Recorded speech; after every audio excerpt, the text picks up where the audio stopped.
Buenas, mis queridos hermanos y hermanas. Les saluda su hermano Héctor Gutiérrez para enviarles un fraternal abrazo de paz y todo bien. Hoy es el tercer domingo de Cuaresma de este año 2024. Bienvenidos.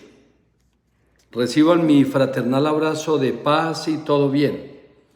Hoy la Iglesia nos invita a contemplar el Evangelio según San Juan, capítulo 2, versículos del 13 al 25.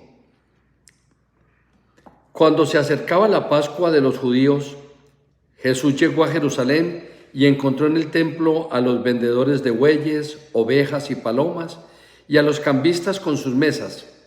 Entonces hizo un látigo con cordeles y los echó del templo, con todo y sus ovejas y sus bueyes. Y los cambistas les volcó las mesas, las tiró al suelo, las monedas, y a los que vendían paloma les dijo: quiten todo de aquí y no conviertan en un mercado la casa de mi Padre. En ese momento sus discípulos se acordaron de lo que estaba escrito: el celo de tu casa me devora.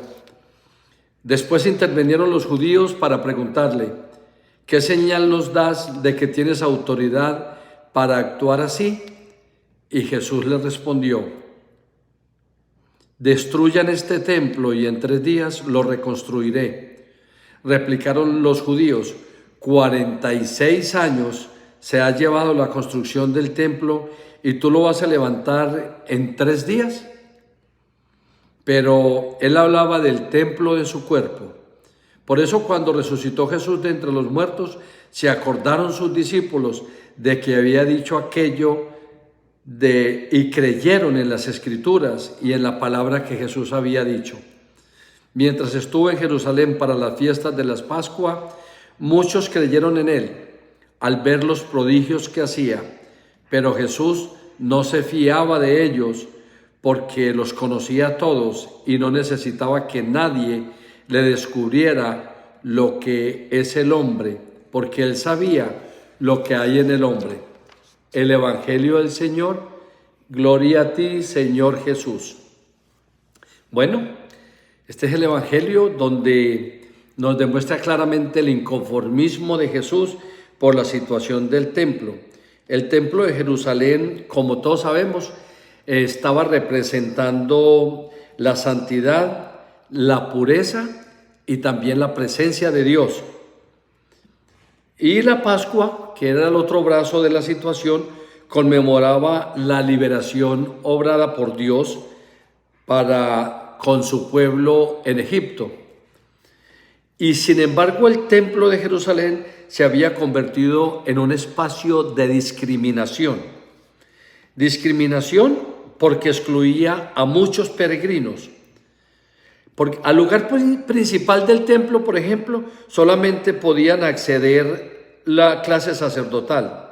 El espacio que seguía era para los varones en estado de purificación y la parte más externa era para las mujeres.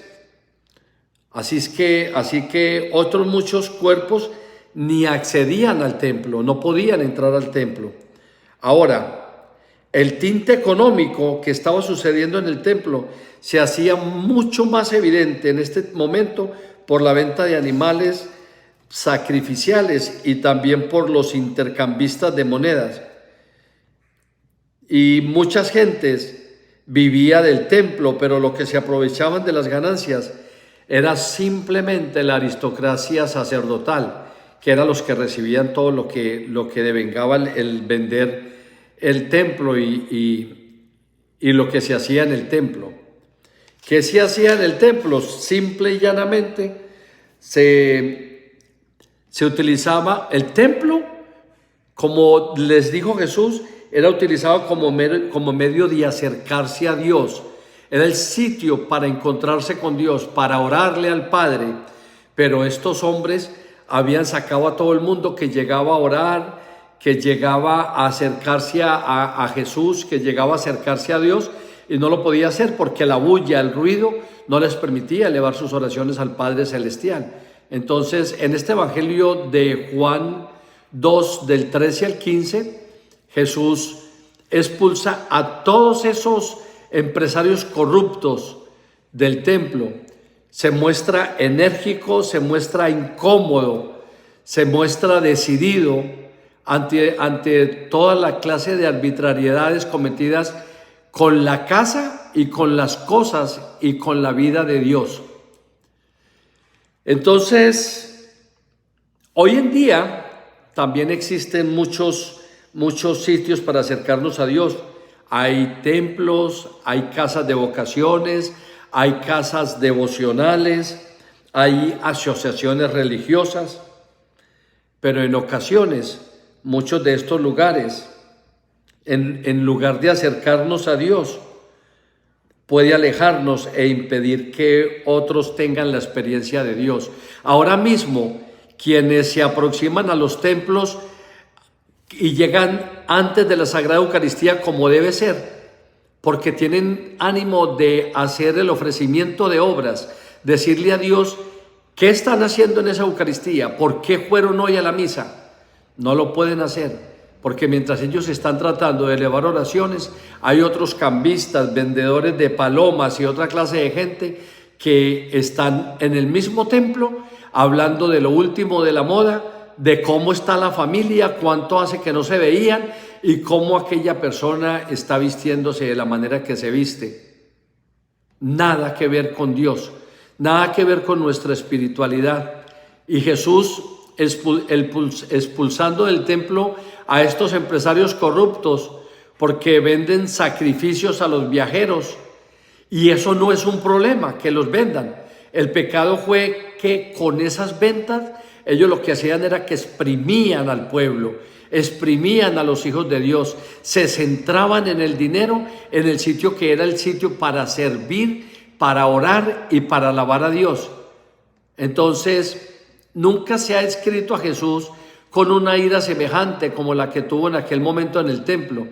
Pero sí, Jesús se enojó, pero debemos anotar muy apreciativamente que no fue el tipo de la ira egoísta que muy a menudo nosotros tenemos.